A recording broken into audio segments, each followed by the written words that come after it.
Hidupku mungkin akan terdengar seperti kisah klise bagi banyak orang. Seorang perempuan miskin yang jatuh cinta pada laki-laki tampan, mapan, dan berasal dari keluarga terpandang. Tapi siapa sangka, cinta yang kupikir akan menjadi anugerah terbesar dalam hidupku, justru menjadi jalan penderitaan panjang yang tak pernah kubayangkan sebelumnya. Namaku Alia Prameswari. Aku lahir dari keluarga sederhana, bahkan bisa dibilang miskin. Ayahku hanya seorang buruh serabutan, sedangkan ibuku seorang penjual kue keliling. Meski begitu, mereka selalu menekankan pentingnya pendidikan.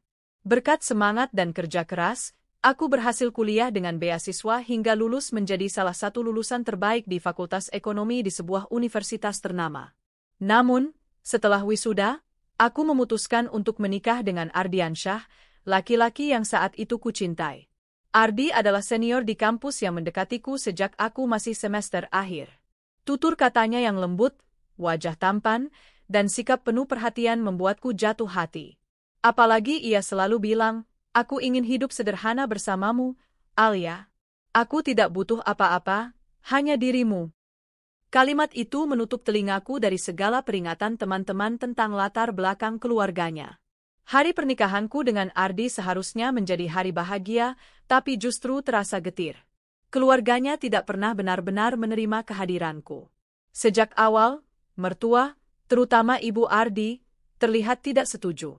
Aku masih ingat jelas ucapan ibu mertua di hari pernikahan itu, saat semua orang sedang sibuk mempersiapkan. "Ardi, kamu yakin mau menikah sama perempuan ini? Dia memang pintar," katanya. Tapi apa gunanya pintar kalau hidupnya miskin? "Kamu anak orang berada, nak, masa depannya masih panjang. Jangan sampai kamu menyesal." Aku mendengar itu dari balik pintu kamar, hatiku teriris. Namun, Ardi hanya menjawab pelan, "Bu, aku sudah mantap. Alia perempuan yang aku cintai." Mungkin saat itu aku terlalu naif. Kupikir cinta bisa mengalahkan segalanya, termasuk kebencian mertua. Setelah menikah, aku tidak dibawa ke rumah sendiri, melainkan tinggal di rumah keluarga Ardi yang besar dan mewah. Jujur saja, sejak hari pertama, aku merasa seperti tamu yang tidak diinginkan. Pagi-pagi sekali aku sudah harus bangun, menyiapkan sarapan untuk seisi rumah, sementara yang lain masih terlelap. Kalau sedikit saja terlambat, ibu mertua akan menggerutu, bahkan terkadang menghina. "Perempuan apa kamu ini? Baru sebentar jadi menantu sudah malas. Kalau cuma bisa tidur, mending balik ke rumah orang tuamu saja. Jangan numpang makan di sini." Setiap kata-kata itu menusuk hatiku, tapi aku menahan diri. Ardi jarang ada di rumah karena sibuk bekerja, sehingga ia tidak tahu bagaimana aku diperlakukan. Kalaupun sesekali aku mengadu, jawabannya hanya, "Sabar ya, Alia. Namanya juga orang tua, kita harus hormati. Nanti juga mereka akan sayang kalau kamu terbiasa." Namun kenyataannya, hari berganti minggu, minggu berganti bulan, sikap mereka tidak pernah berubah. Aku dijadikan pembantu rumah tangga, sementara ipar-iparku yang hidup berkecukupan hanya duduk manis menonton TV atau sibuk belanja. Aku sering menangis diam-diam di kamar. Kadang aku bertanya pada diriku sendiri, apakah ini harga sebuah pernikahan? Apakah aku salah memilih jalan hidupku? Penderitaanku semakin bertambah ketika aku tahu Ardi mulai berubah. Ia pulang semakin jarang, alasan pekerjaannya semakin banyak. Saat pulang pun, ia lebih sering lelah dan langsung tidur daripada berbicara denganku. Aku mencoba menghibur diri dengan berpikir positif, mungkin ia benar-benar sibuk bekerja demi keluarga. Tapi batinku selalu gelisah. Sampai suatu malam, aku mendengar percakapan antara mertua dan iparku di ruang tengah. Mereka tidak tahu aku sedang berjalan melewati ruangan itu. Aku sudah bilang dari dulu, Ardi terlalu tergesa-gesa menikah sama Alia. Suara ibu mertua terdengar tegas. "Iya, Bu. Tapi sekarang ada kesempatan bagus. Ada anaknya Pak Hendra, Selin. Dia kaya raya, cantik, lulusan luar negeri pula. Katanya suka sama Ardi. Kalau Ardi mau menikah lagi, itu jelas menguntungkan keluarga kita," timpal salah satu iparku. "Tepat sekali. Kita bisa dapat banyak keuntungan dari keluarga mereka. Lagi pula, Alia ini nggak ada gunanya. Cuma bikin malu keluarga." Hatiku seperti diremas. Lututku lemas, tubuhku hampir roboh mendengar itu. Mereka merencanakan pernikahan kedua Ardi dengan perempuan kaya, seolah aku tidak pernah ada. Beberapa bulan kemudian, kabar itu menjadi nyata. Ardi benar-benar dinikahkan dengan Selin. Aku tidak bisa berbuat apa-apa. Ketika aku menanyakan pada Ardi, air mataku jatuh tak terbendung. Ardi, kenapa? Apa aku kurang bagimu? Ardi menatapku dengan wajah penuh kebingungan, lalu berkata, Alia, ini bukan kemauanku sepenuhnya. Ini demi keluarga. Aku tidak bisa menolak, Selin anak orang penting. Aku janji, aku tetap akan pulang menemui kamu. Tapi aku juga harus menikahi dia. Aku tidak percaya telingaku sendiri. Bagaimana mungkin seorang suami bisa berkata seperti itu pada istrinya? Pernikahan Ardi dan Selin digelar begitu megah, mengundang banyak pejabat dan pengusaha. Aku hanya bisa melihat dari kejauhan, tanpa diundang, tanpa dianggap. Malam itu, aku menangis sejadi-jadinya. Hatiku hancur berkeping-keping. Aku merasa seperti seorang istri tanpa arti, sekadar tempelan yang bisa ditinggalkan kapan saja. Sejak Ardi menikah lagi, kehidupanku semakin kelam. Ardi tinggal bersama Selin di rumah barunya yang mewah, sementara aku tetap dipaksa tinggal di rumah mertua. Ardi hanya pulang sebulan sekali, itu pun dengan wajah lelah dan sikap dingin. Di rumah mertua, aku semakin diperlakukan seperti budak. Semua pekerjaan rumah tangga ada di pundakku, dari mencuci, memasak, membersihkan rumah, hingga mengurus kebutuhan keluarga besar. Setiap kali aku mencoba menolak, ibu mertua akan memandangku dengan tajam dan berkata, "Kamu jangan banyak protes, Alia. Kamu sudah tidak punya apa-apa. Kalau bukan karena Ardi, kamu mungkin sudah jadi pengangguran. Jadi bersyukurlah kamu masih bisa tinggal di sini." Kalimat itu membuatku merasa tidak bernilai sama sekali. Aku, yang dulu lulusan terbaik di kampus, yang punya cita-cita besar untuk bekerja dan membanggakan orang tuaku, kini hanya dianggap sebagai pembantu di rumah orang lain. Setiap malam, aku berdoa kepada Tuhan, memohon kekuatan agar bisa bertahan.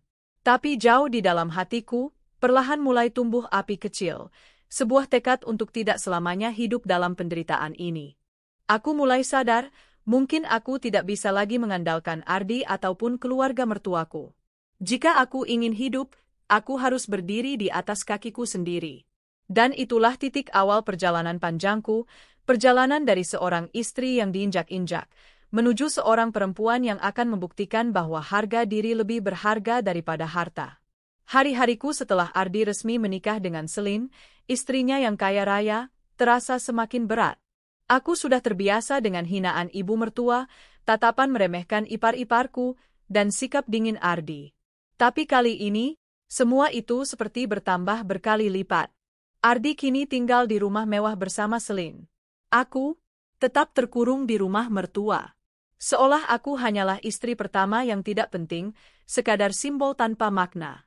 Setiap kali Ardi pulang, yang hanya sekali dalam sebulan, ia datang dengan wajah lelah dan sikap canggung. Aku tidak lagi merasakan hangatnya suami yang dulu pernah berjanji akan melindungiku. "Bagaimana kabarmu, Alia?" tanyanya suatu malam, setelah sekian lama. Aku menatapnya dengan tatapan hampa. "Kau bertanya kabarku? Apa kau sungguh peduli, Ardi?" Ia menghela napas, lalu duduk di tepi ranjang. "Aku memang jarang pulang, aku tahu. Tapi semua ini, demi keluarga. Kau tahu bagaimana orang tuaku, mereka tidak bisa menolak pernikahan ini." Aku hampir tertawa pahit mendengarnya. "Demi keluarga? Ardi, aku juga keluargamu. Tapi kenapa aku selalu jadi korban?" Ardi terdiam, tidak bisa menjawab. Aku tahu, hatinya tidak sepenuhnya untukku lagi. Sejak malam itu, aku berhenti berharap.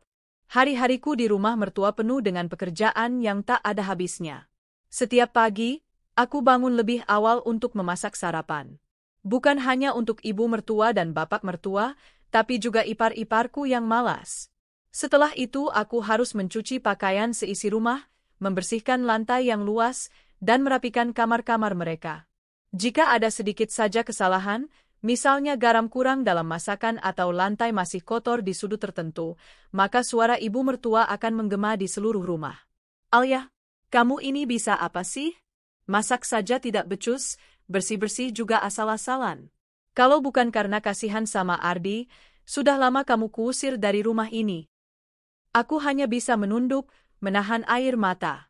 Kadang aku berpikir, apa salahku sehingga harus menanggung semua ini? Apakah hanya karena aku miskin? Apakah aku tidak pantas dihormati sebagai manusia? Yang paling menyakitkan adalah ketika aku harus mendengar cerita-cerita tentang Selin dari mulut ipar-iparku. Mereka sering membicarakan betapa cantiknya Selin, betapa hebatnya ia, betapa beruntungnya Ardi menikah dengannya. Aduh, lihat deh, Selin itu benar-benar istri idaman. Cantik, kaya, pintar, pokoknya jauh banget sama Alia. Nggak heran Ardi betah tinggal sama dia, ujar salah satu iparku dengan sengaja, tepat di depanku. Aku hanya bisa diam, tapi hatiku terluka parah. Kata-kata mereka seperti pisau yang menusuk berkali-kali. Kadang aku merasa seperti bayangan yang tidak terlihat. Semua orang mengabaikanku, kecuali saat mereka butuh tenagaku untuk bekerja. Suatu hari, aku tidak sengaja bertemu dengan Ardi dan Selin di sebuah pusat perbelanjaan. Aku sedang membeli kebutuhan rumah tangga ketika melihat mereka berjalan bergandengan tangan, tertawa bersama. Selin terlihat anggun dengan gaun mahalnya, sedangkan Ardi tampak bahagia di sampingnya. Mereka seperti pasangan yang sempurna. Aku berdiri terpaku, tubuhku gemetar. Ardi sempat melihatku, tapi hanya tersenyum kaku lalu berpaling. Ia tidak menghampiriku, tidak memperkenalkanku, tidak mengakuiku sebagai istrinya. Saat itu, aku merasa lebih hina daripada sebelumnya. Air mataku menetes tanpa bisa kutahan. Aku buru-buru pergi, meninggalkan keranjang belanjaan, berlari keluar pusat perbelanjaan dengan hati yang hancur. Di tengah penderitaan itu, aku menerima surat dari ibuku di kampung. Alia sayang, bagaimana kabarmu di sana? Ibu sering mendengar kabar dari tetangga bahwa kehidupanmu tidak mudah. Nak, kalau memang kau sudah tidak sanggup, pulanglah. Rumah kita memang kecil, tapi selalu ada tempat untukmu. Jangan siksa dirimu hanya karena ingin mempertahankan sesuatu yang sudah tidak lagi berharga. Aku menangis sejadi-jadinya membaca surat itu. Ibuku benar. Aku sudah terlalu lama membiarkan diriku diinjak-injak. Tapi entah mengapa, ada sesuatu dalam diriku yang menahan. Bukan karena masih mencintai Ardi, tapi karena aku merasa harus membuktikan sesuatu. Aku tidak boleh pulang dengan tangan kosong, tidak boleh pulang sebagai pecundang. Suatu malam, ketika aku baru selesai mencuci tumpukan pakaian, aku duduk termenung di dapur. Tubuhku lelah, hatiku hampa. Ibu mertua masuk dan menatapku dengan tajam. Alia, mulai besok kamu harus lebih rajin lagi. Jangan malas. Kamu itu hidup di rumah ini cuma karena Ardi kasihan sama kamu. Kalau bukan karena dia, sudah lama aku tendang kamu keluar. Aku menatapnya dengan mata berkaca-kaca. Bu, apa saya tidak dianggap manusia di rumah ini? Ibu mertua mendengus. Manusia? Kalau kamu manusia, tunjukkan manfaatmu. Kalau tidak, kamu hanyalah beban. Ingat itu, Alia? Kata-kata itu menghancurkanku. Aku tidak tidur malam itu, hanya menangis dalam diam. Semakin hari, aku semakin merasa tidak ada lagi harapan. Ardi jarang pulang, dan ketika pulang pun ia hanya membawa keheningan. Ia tidak pernah lagi menatapku dengan cinta, tidak pernah lagi menggenggam tanganku seperti dulu. Aku seperti hidup dengan dua identitas. Di satu sisi aku istri Ardi, tapi di sisi lain aku hanyalah pembantu di rumah mertuaku. Kadang aku menatap cermin dan bertanya, siapa diriku sekarang? Apakah aku masih Alia yang dulu? Atau aku hanya bayangan dari perempuan yang sudah hilang? Aku tidak punya jawaban. Yang aku tahu, aku tidak bisa selamanya seperti ini. Meski hidupku penuh penderitaan, di dalam hatiku ada api kecil yang mulai menyala. Api itu muncul setiap kali aku mengingat masa laluku, masa ketika aku masih kuliah, ketika aku berhasil menjadi lulusan terbaik, ketika aku punya cita-cita untuk bekerja di perusahaan besar. Aku pernah punya mimpi. Mimpi yang selama ini kupendam karena memilih menikah. Mungkin saat ini aku jatuh, diinjak, dihina. Tapi suatu hari nanti, aku ingin bangkit. Aku ingin membuktikan bahwa aku tidak seburuk yang mereka katakan. Aku hanya butuh keberanian untuk melangkah. Dan aku tahu, cepat atau lambat, kesempatan itu akan datang. Waktu terus berjalan. Aku tetap bertahan di rumah mertua, hidup dalam tekanan tanpa ada yang peduli. Namun suatu hari, kabar mengejutkan datang, Selin jatuh sakit parah. Aku mendengar percakapan itu ketika ibu mertua menerima telepon. Wajahnya panik, suaranya terbata. Ya Tuhan, Selin pingsan? Cepat bawa dia ke rumah sakit. Ardi, kamu harus jaga dia baik-baik. Jangan sampai terjadi apa-apa. Beberapa hari kemudian, Selin dibawa pulang ke rumah mertua untuk dirawat di sana. Rumah yang selama ini penuh dengan ejekan padaku kini berubah jadi tempat penuh kesibukan. Semua perhatian tertuju pada Selin. Hari pertama Selin datang, ibu mertua langsung memanggilku. Alia, mulai sekarang kau yang merawat Selin. Dia sedang sakit, dan aku tidak percaya orang lain. Kau kan tidak punya kesibukan lain, jadi gunakan waktumu untuk ini. Aku terdiam. Hatiku tersayat mendengar perintah itu. Aku, merawat istri muda suamiku? Perempuan yang menjadi alasan semua penderitaanku? Aku menatap ibu mertua dengan wajah pucat. Bu, apa tidak sebaiknya perawat yang merawatnya? Saya rasa saya... Belum sempat aku menyelesaikan kalimat, ibu mertua sudah membentak. Diam, jangan membantah. Kau itu tinggal di rumah ini, makan dari rumah ini. Setidaknya lakukan sesuatu yang berguna. Lagi pula, bukankah kau katanya perempuan baik? Buktikan sekarang. Aku menggigit bibir, menahan air mata. Aku tidak punya pilihan. Hari-hariku berubah menjadi lebih menyakitkan. Aku harus merawat Selin, memberi obat, menyiapkan makanan khusus, bahkan menemaninya ketika ia sulit tidur. Selin memang sakit, tapi egonya tetap sama. Setiap kali aku datang membawa makanan, ia menatapku dengan senyum sinis. Terima kasih, Kak Alia. Kasihan sekali ya. Jadi istri pertama tapi cuma bisa merawat istri kedua. Aku benar-benar beruntung punya Ardi. Dia selalu setia menemaniku. Kata-katanya menusuk seperti belati. Tapi aku hanya diam. Aku tahu, membalas hanya akan memperburuk keadaan. Setiap malam, aku menangis sendirian. Aku merasa dipermalukan, dijadikan budak, dan dipaksa menelan luka demi luka. Ardi sering datang untuk menjenguk Selin. Ia tampak begitu perhatian, begitu penuh kasih sayang pada istri mudanya. Aku yang berada di sudut ruangan hanya bisa menyaksikan, merasa seperti orang asing. Suatu malam, aku memberanikan diri bicara pada Ardi. Ardi, sampai kapan aku harus seperti ini? Merawat istrimu, tinggal di rumah ini tanpa harga diri. Ardi terdiam lama, lalu berkata lirih. Alia, sabar ya. Aku tahu ini sulit. Tapi, aku tidak bisa menolak permintaan orang tua. Lagi pula, Selin memang butuh perhatian sekarang. Aku menatapnya dengan air mata mengalir. Lalu aku, Ardi, apakah aku tidak butuh perhatian? Apakah aku tidak lagi menjadi bagian dari hidupmu? Ardi menunduk, tidak berani menatap mataku. Saat itu aku tahu, aku sudah benar-benar kehilangan tempat di hatinya. Semakin lama, batinku semakin hancur. Aku merasa seperti boneka yang dimainkan sesuka hati. Selin sering sengaja mempermalukanku di depan keluarga. Ardi, lihat deh. Masakan Alia terlalu asin. Untung kamu punya aku, kalau tidak pasti kamu kelaparan. Dan semua orang tertawa. Aku tidak tahan lagi.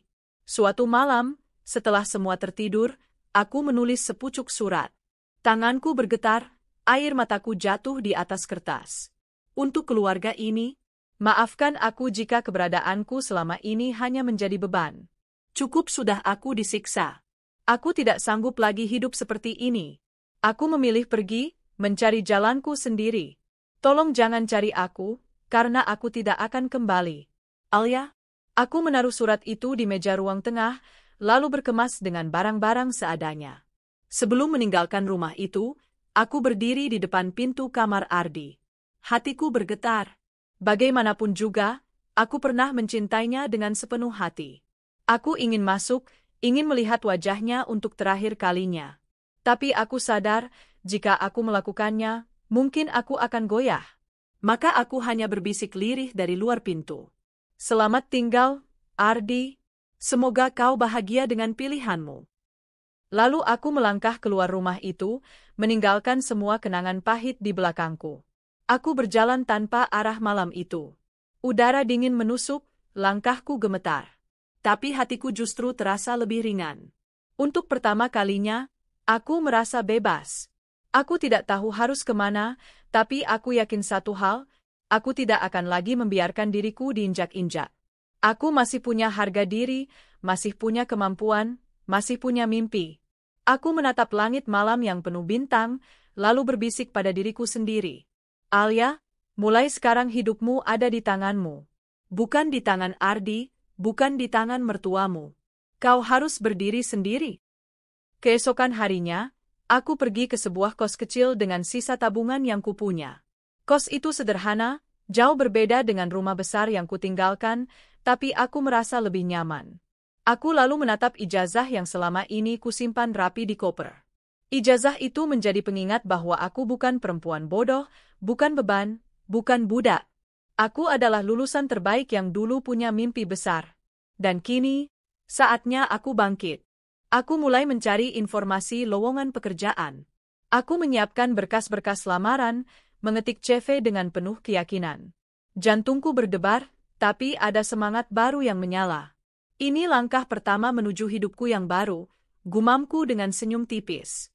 Untuk pertama kalinya setelah sekian lama, aku merasa punya harapan. Meninggalkan rumah mertua adalah keputusan terberat dalam hidupku. Tapi aku tahu, itu juga keputusan terbaik. Aku tidak lagi terikat pada suami yang mengkhianati, pada mertua yang menghinaku, atau pada kehidupan yang menyiksa. Aku kini berdiri di jalanku sendiri, siap melangkah menuju masa depan.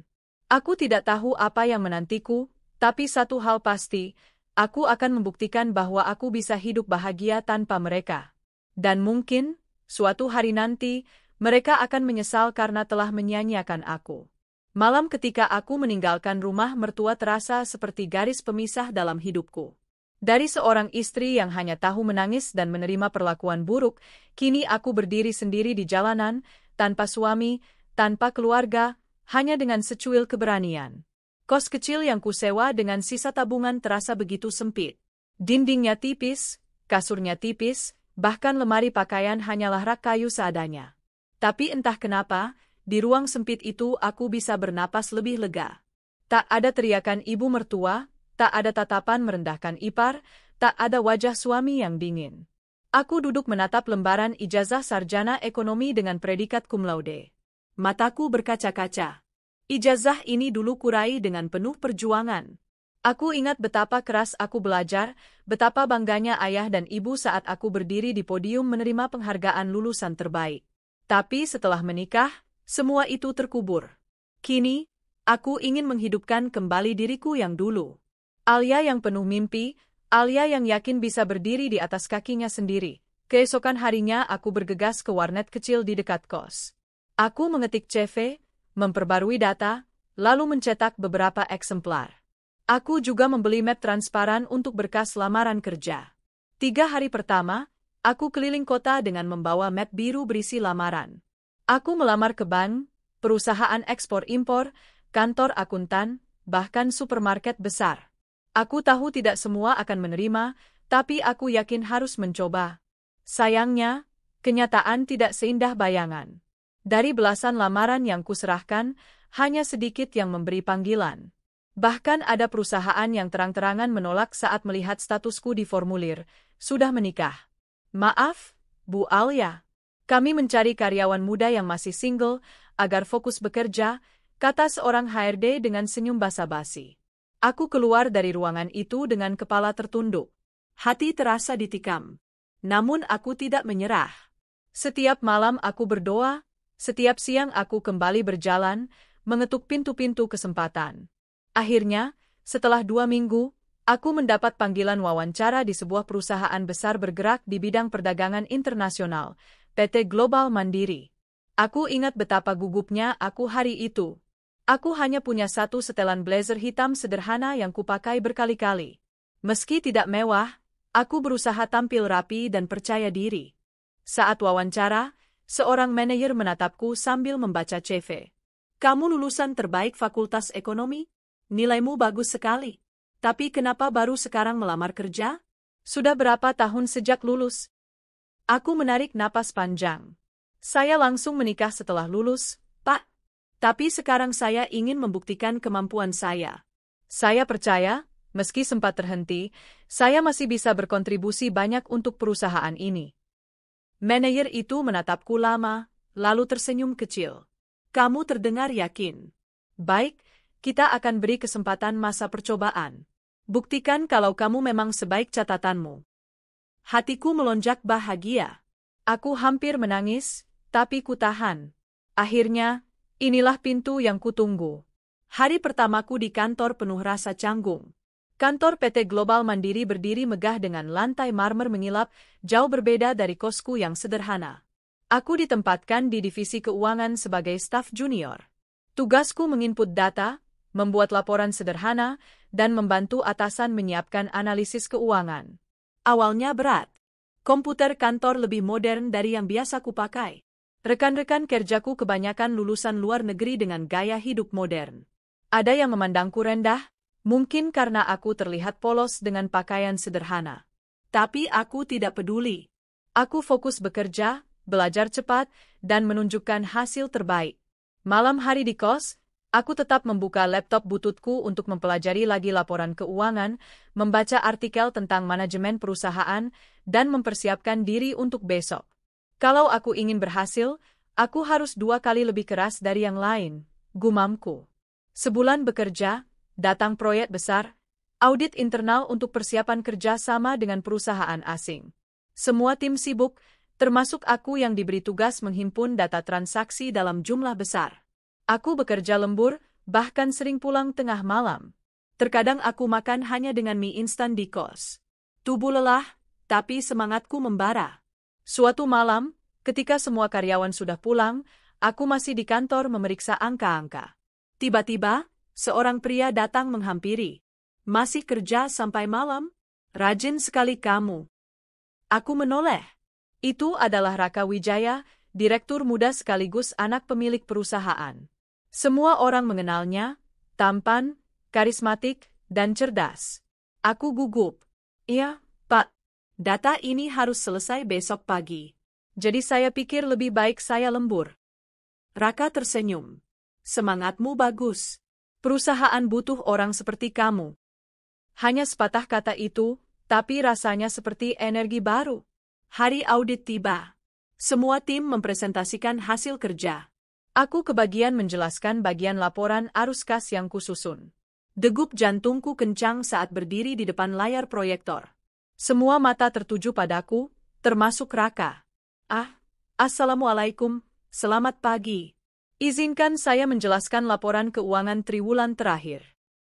Awalnya suara bergetar, tapi perlahan aku menemukan ritme. Aku menjelaskan dengan runtut, menggunakan grafik yang kususun semalaman. Setelah presentasi, ruangan hening sejenak, lalu terdengar tepuk tangan. Salah satu auditor asing bahkan berkata, "Well done, Miss Alia.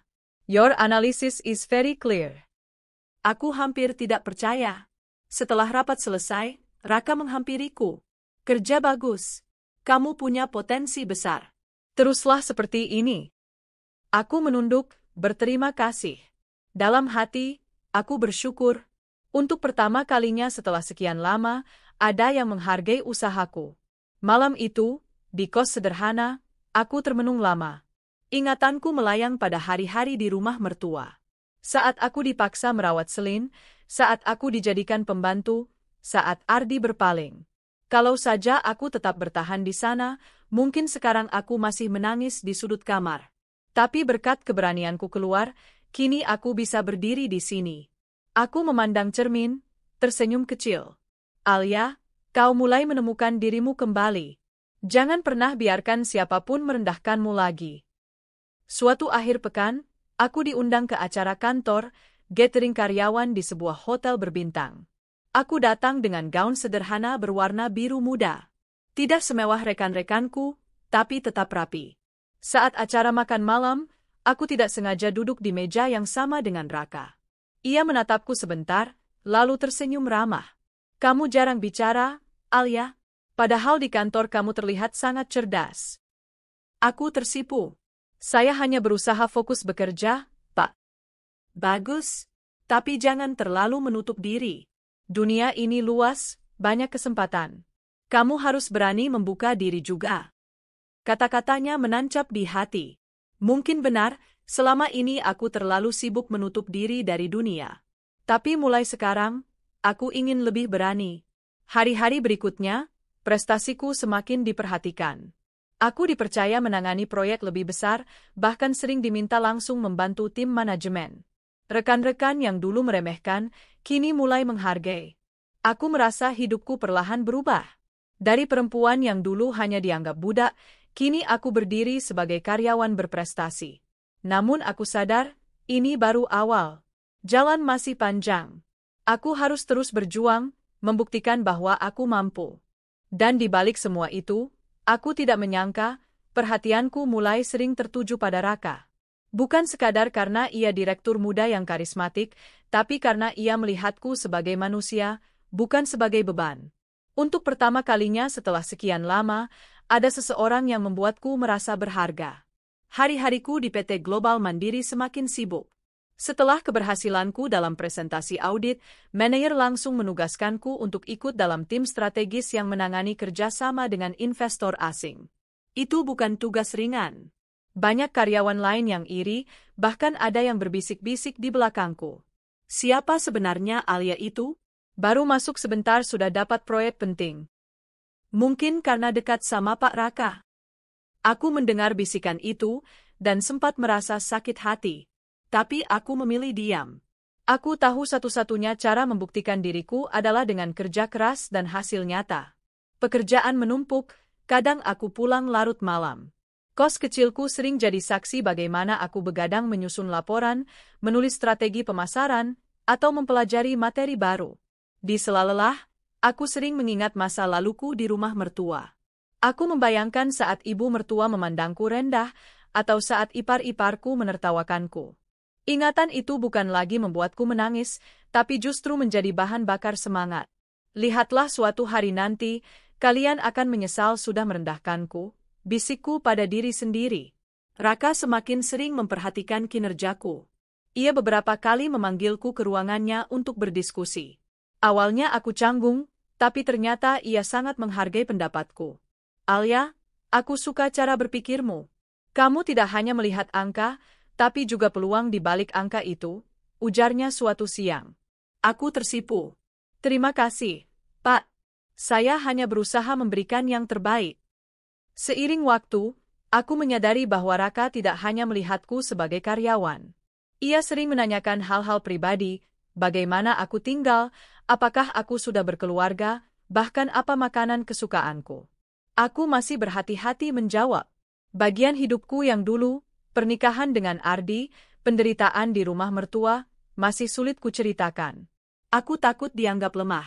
Tapi setiap kali Raka menatapku dengan tatapan hangat itu, ada sesuatu dalam diriku yang luluh. 6 bulan sejak aku masuk, perusahaan mengadakan rapat tahunan besar. Semua karyawan dikumpulkan, dan Direktur Utama, Ayah Raka, memberikan penghargaan untuk karyawan berprestasi. Aku duduk di bangku belakang, tidak berharap apa-apa. Tapi tiba-tiba namaku disebut. Penghargaan karyawan terbaik tahun ini jatuh kepada Alia Prameswari dari Divisi Keuangan. Aku terperangah. Suara tepuk tangan menggema. Aku berjalan ke panggung dengan langkah gemetar, menerima plakat penghargaan. Saat itu, aku melihat Raka berdiri di sisi panggung, menatapku dengan senyum bangga. Jantungku berdebar. Setelah acara, banyak rekan yang mulai menghampiriku, bukan untuk mencibir lagi, tapi untuk memberi selamat. Selamat ya, Alia. Kamu memang pantas. Aku hanya tersenyum, menahan air mata. Untuk pertama kalinya setelah sekian lama, aku merasa dihargai. Beberapa hari kemudian, Raka mengajakku bicara di taman kantor setelah jam kerja. Suasananya sunyi, hanya ada suara gemericik air mancur. Alia, katanya pelan, aku ingin tahu sesuatu. Apa kamu bahagia bekerja di sini? Aku menatapnya. Tentu saja, Pak. Saya merasa hidup saya berubah sejak masuk ke sini. Raka tersenyum. Jangan panggil saya Pak terus. Panggil saja Raka. Aku ingin kita bisa bicara lebih dekat. Aku kaget, wajahku memerah. Tapi saya, tidak usah khawatir. Aku hanya ingin mengenalmu lebih dalam. Aku kagum padamu, Alia. Bukan hanya karena pekerjaanmu, tapi karena semangatmu. Hatiku bergetar.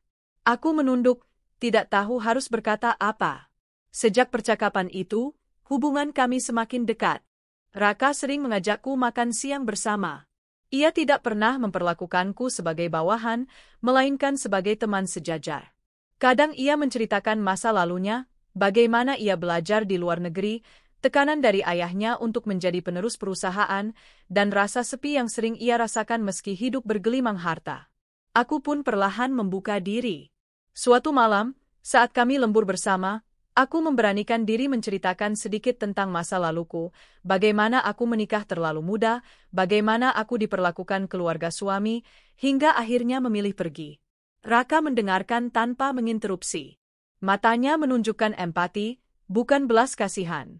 Kamu wanita kuat, Alia. Aku kagum pada keberanianmu.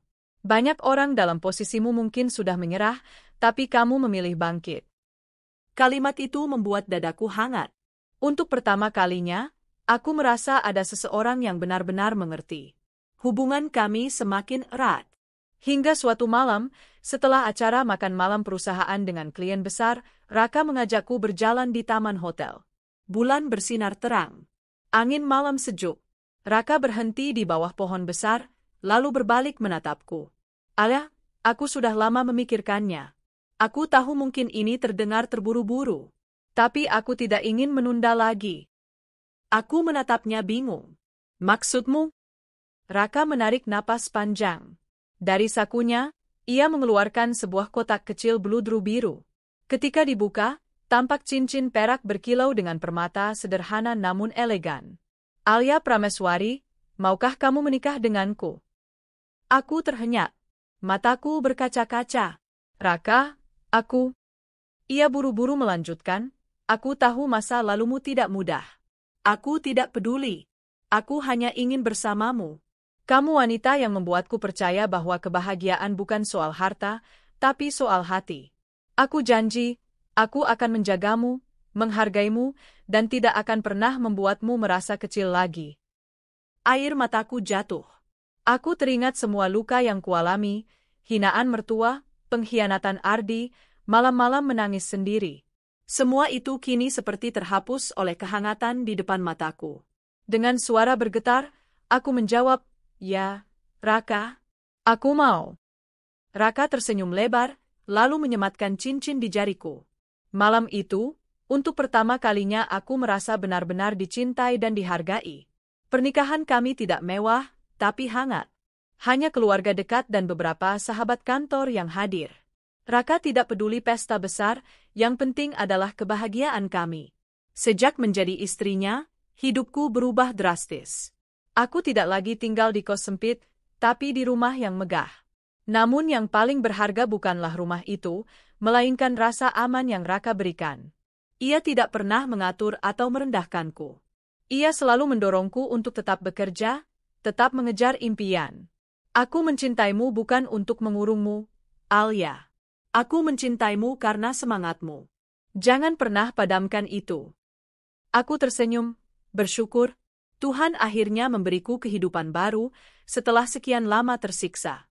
Kini, aku bukan lagi Alia yang dulu, istri pertama yang diinjak-injak mertua, yang dilupakan suami. Aku adalah Alia yang berdiri tegak, yang berhasil bangkit, yang dicintai oleh seorang pria yang benar-benar menghargai. Tapi aku tahu, perjalanan ini belum berakhir. Dunia bisnis penuh persaingan.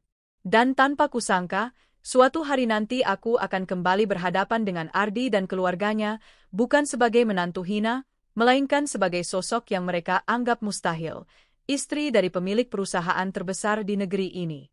Beberapa bulan setelah aku resmi menikah dengan Raka, hidupku terasa seperti mimpi.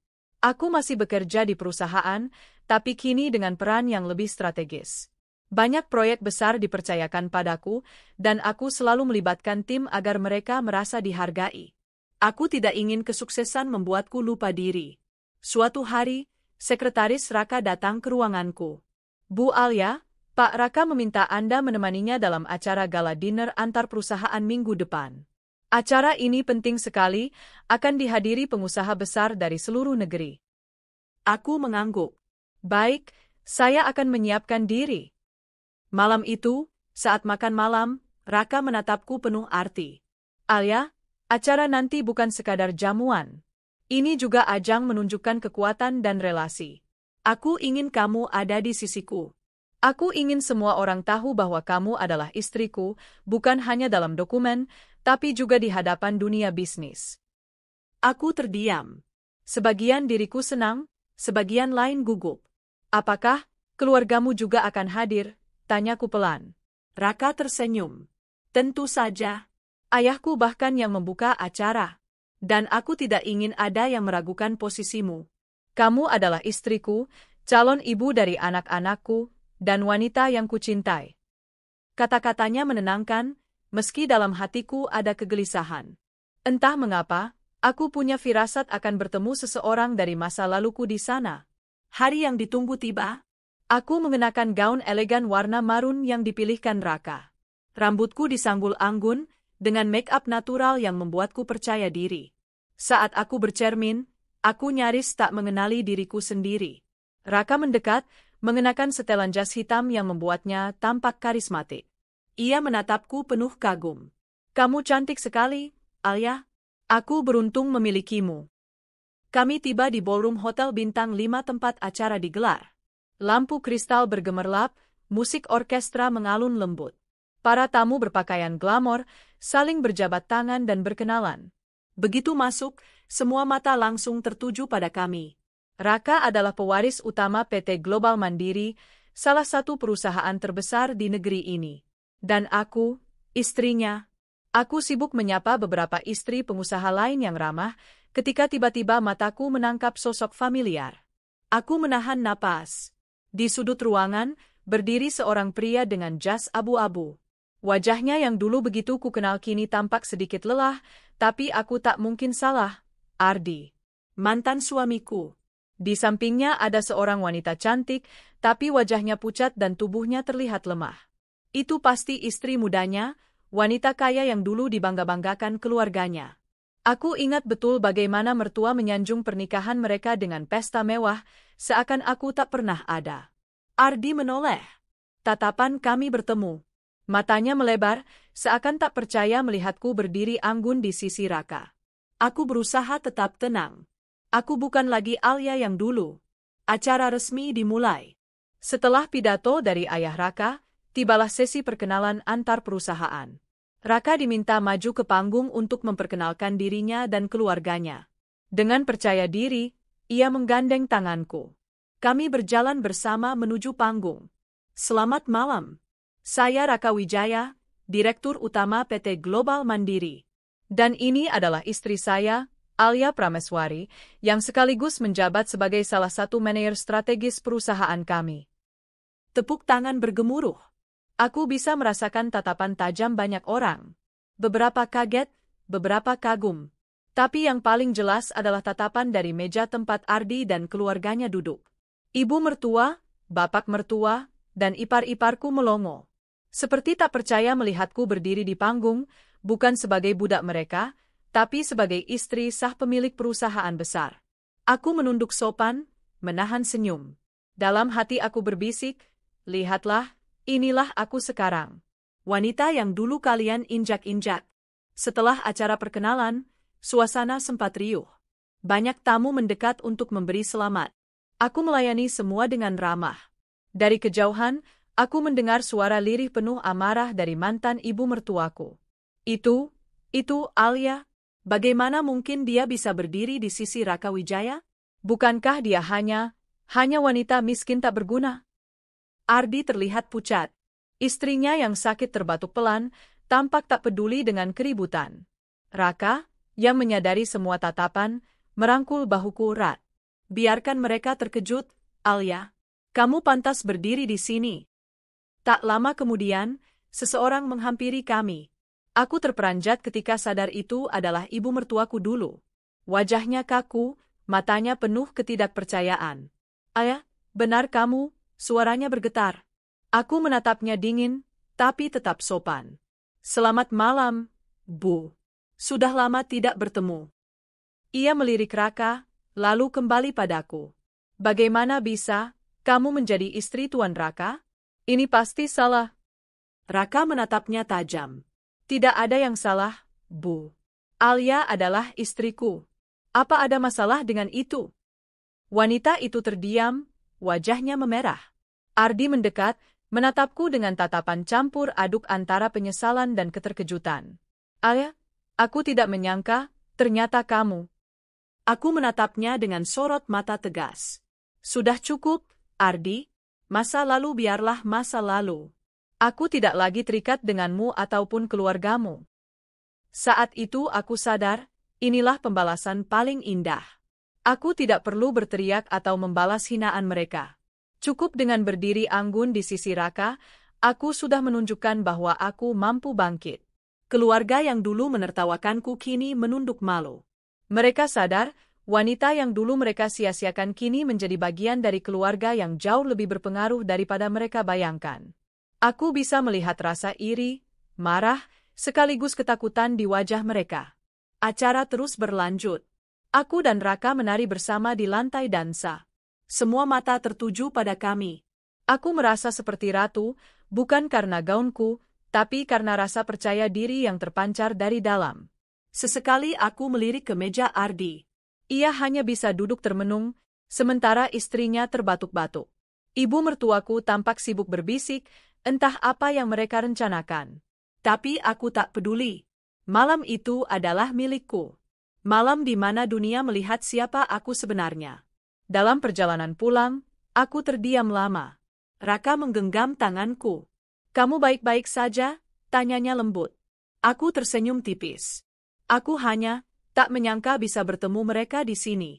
Rasanya aneh. Dulu aku begitu tersiksa di rumah mereka. Kini mereka melihatku berdiri di sisimu. Raka menatapku penuh kasih. Kamu sudah melalui banyak hal, Alia, tapi sekarang, kamu tidak sendirian. Aku ada di sisimu. Biarkan mereka melihat bahwa wanita yang dulu mereka rendahkan kini jauh lebih berharga daripada yang pernah mereka bayangkan. Aku mengangguk, menitikkan air mata bahagia. Terima kasih, Raka. Tanpamu, aku mungkin tidak akan pernah merasakan kebahagiaan ini. Malam itu menandai titik balik dalam hidupku. Aku bukan lagi korban. Aku adalah pemenang. Dan aku tahu, pertemuan ini baru permulaan. Dunia bisnis tidak hanya soal cinta dan gengsi, tapi juga persaingan. Suatu hari nanti, aku akan kembali berhadapan dengan keluarga Ardi, bukan hanya di ruang pesta, tapi di meja perundingan. Dan saat itu tiba, aku akan memastikan mereka benar-benar mengerti arti karma. Setelah malam gala yang menghebohkan itu, kabar tentangku menyebar begitu cepat di kalangan pebisnis. Semua orang membicarakan bagaimana mantan istri miskin, yang dulu diremehkan keluarga Ardi kini berdiri di sisi Raka Wijaya, pengusaha besar yang disegani. Awalnya aku tak terlalu peduli. Aku sibuk bekerja, mengurus proyek-proyek besar bersama Raka. Tapi takdir seakan ingin memberiku kesempatan terakhir untuk membuktikan siapa diriku sebenarnya. Suatu pagi, aku menerima laporan dari tim riset perusahaan.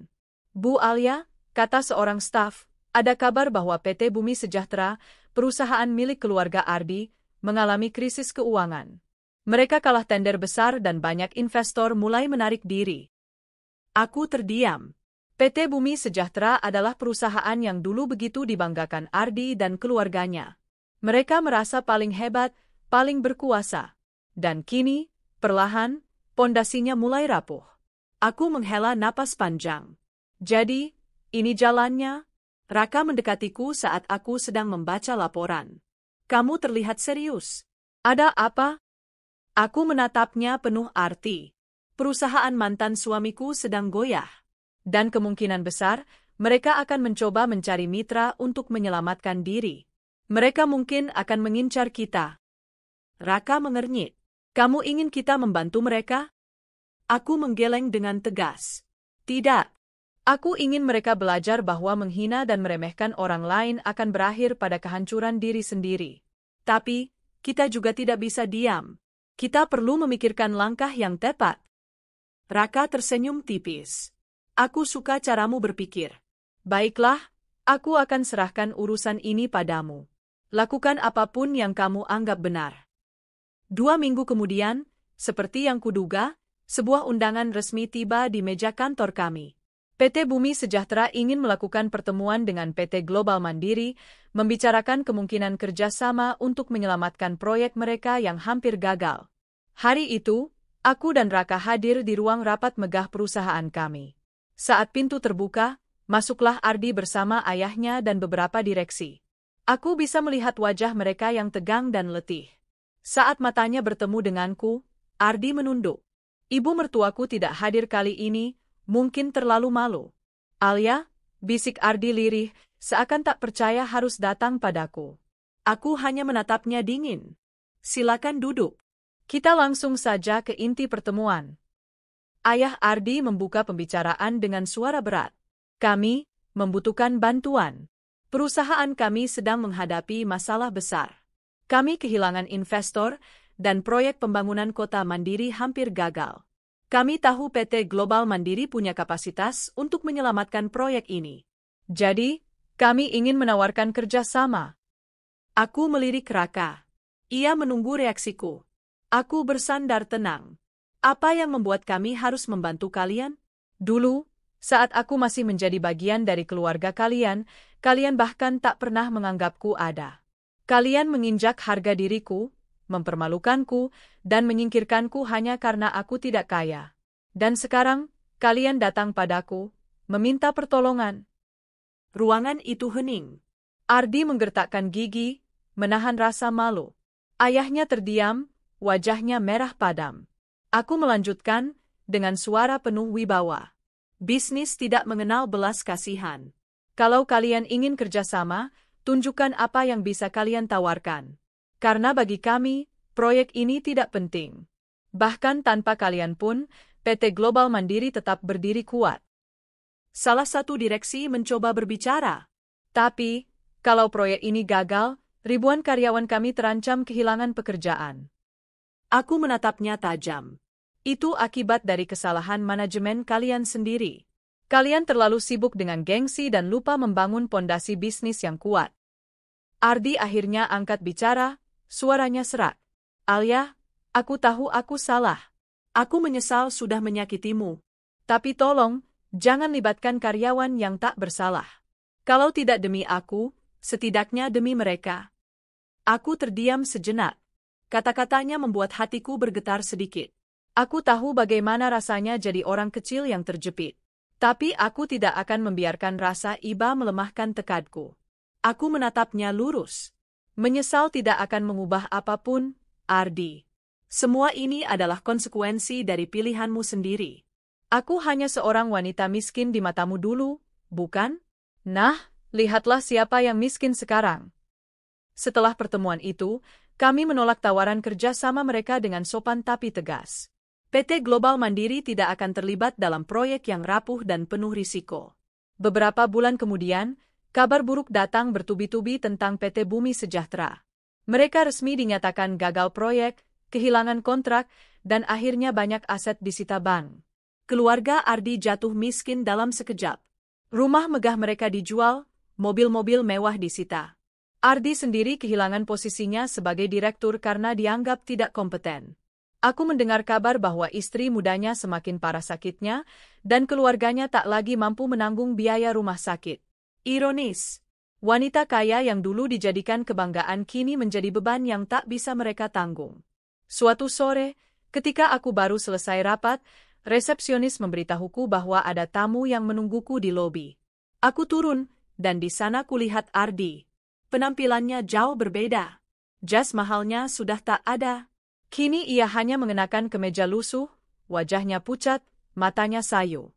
Alia, suaranya lirih, penuh kepasrahan. Aku tahu aku tidak pantas lagi. Tapi aku mohon, tolonglah keluargaku. Ibuku sakit, istriku sakit parah. Kami tidak punya siapa-siapa lagi. Aku menatapnya lama. Bagian diriku yang dulu mencintainya hampir luluh, tapi aku segera mengingat semua luka yang pernah mereka beri.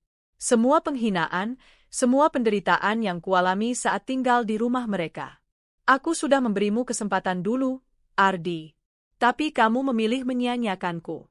Kamu dan keluargamu memperlakukan aku lebih buruk daripada budak. Dan sekarang, kamu ingin aku menyelamatkanmu. Air mata menetes di pipinya. Aku hanya minta sedikit belas kasihan. Aku tidak peduli kalau kamu membenciku, tapi keluargaku. Aku menghela napas panjang. Ardi, aku bukan Tuhan. Aku tidak akan menghapus kesalahanmu. Tapi aku juga tidak sekejam kalian dulu. Aku tidak akan membiarkan orang-orang kecil menderita karena kesalahanmu. Aku akan mengirim bantuan untuk karyawanmu yang kehilangan pekerjaan. Tapi untukmu dan keluargamu, tidak ada lagi. Ardi menunduk, bahunya bergetar. Ia tahu pintu itu sudah tertutup selamanya. Aku berbalik meninggalkannya, dengan langkah mantap. Dalam hatiku ada sedikit perih, tapi juga kelegaan. Aku tidak membalas dendam dengan tangan kotor. Aku membiarkan karma bekerja dengan caranya sendiri. Dan kini, aku berdiri sebagai pemenang. Malam itu, di balkon rumahku, aku memandang langit berbintang bersama Raka. Ia merangkulku hangat. Kamu sudah melalui begitu banyak hal. Aku bangga padamu, Alia. Aku tersenyum. Aku juga bangga pada diriku sendiri. Karena akhirnya aku bisa membuktikan, aku bisa bangkit, dan aku bisa bahagia, tanpa harus bergantung pada siapapun yang pernah merendahkanku. Aku tahu perjalanan ini belum berakhir. Tapi satu hal pasti, aku tidak lagi wanita lemah yang diinjak-injak. Aku adalah Alia Prameswari, istri kesayangan Raka Wijaya, wanita yang kini dipandang dengan hormat. Dan untuk keluarga Ardi, biarlah mereka belajar bahwa meremehkan orang lain hanya akan membawa kehancuran pada diri sendiri. Mentari pagi menembus jendela kaca besar di rumah mewah yang kini kutinggali bersama Raka. Aroma kopi yang harum tercium dari dapur. Aku tersenyum kecil ketika melihat Raka sudah lebih dulu bangun, menyiapkan sarapan untukku. Pagi, istriku tercinta. Sapanya lembut sambil meletakkan secangkir cappuccino hangat di meja. Pagi, suamiku yang manis, balasku sambil mencubit pipinya. Siapa sangka, wanita yang dulu hidup bagai budak di rumah mertua, kini bisa merasakan cinta yang tulus, dihargai sebagai seorang istri, dan dihormati sebagai wanita yang kuat. Bukan rumah besar atau harta melimpah yang membuatku bahagia. Tapi rasa dihargai, dicintai, dan dipercaya. Bersama Raka, aku tak pernah merasa kecil lagi. Ia selalu memperlakukan aku sebagai pasangan sejajar, bukan pelengkap yang bisa disisihkan kapan saja.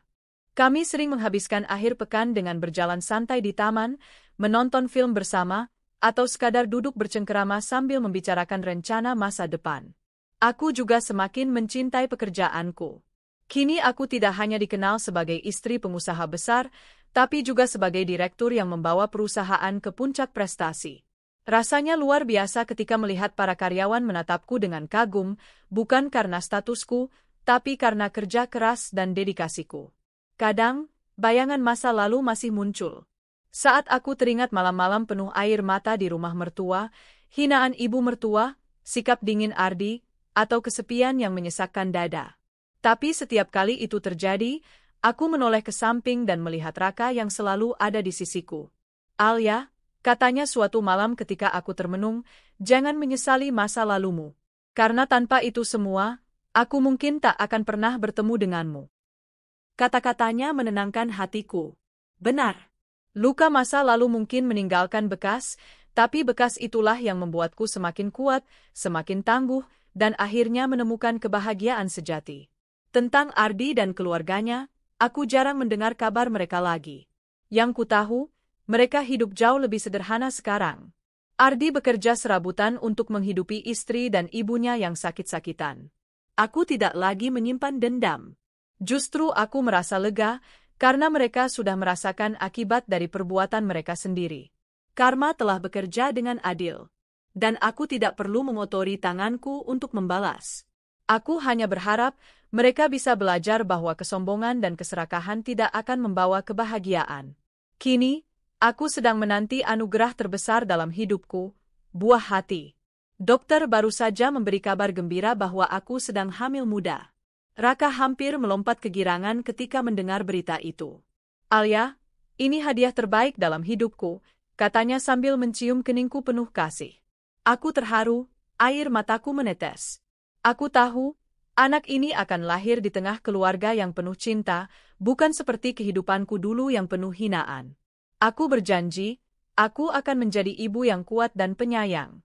Aku akan mengajarkan anakku bahwa nilai manusia bukan ditentukan oleh harta atau status, tapi oleh hati yang tulus, kerja keras, dan keteguhan untuk bangkit. Dulu aku hanyalah wanita miskin yang dianggap hina. Suami dan keluarganya menjadikanku budak, memperlakukan aku seolah tidak berharga. Tapi kini, aku berdiri tegak sebagai wanita yang dicintai, dihormati, dan bahagia. Hidup mengajarkanku satu hal. Jangan pernah meremehkan seseorang hanya karena ia miskin atau tak berdaya. Waktu bisa mengubah segalanya, dan roda kehidupan akan selalu berputar. Dan aku adalah buktinya. Aku tersenyum sambil menggenggam tangan Raka erat. Terima kasih, Tuhan, bisikku pelan. Akhirnya, aku menemukan rumahku yang sejati.